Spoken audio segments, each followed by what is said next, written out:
engine braking ay malaki ang magiging parte sa iyong pagmamaneho upang maging smoother driver ka or maging suwabe yung iyong pagmamaneho. Wow naman! Wow!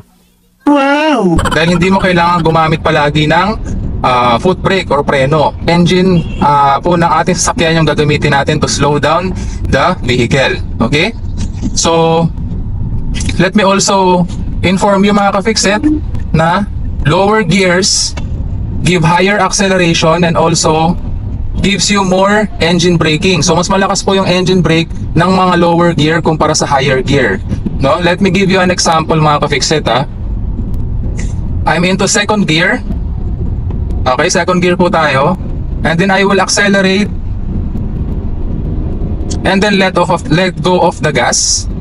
Kaya kung mapapansin ninyo, mabilis din bumababa yung speed ng ating sasakyan. So let me accelerate again. Magbibigay ako ng mas maraming gas on second gear. Ang bilis tumaas ng ating speed kung mapapansin nyo sa speedometer. And pakakawalan ko yung ating accelerator at mabilis ding bababa yung speed ng ating sasakyan. Yan po yung engine brake na pinoprovide ng second gear.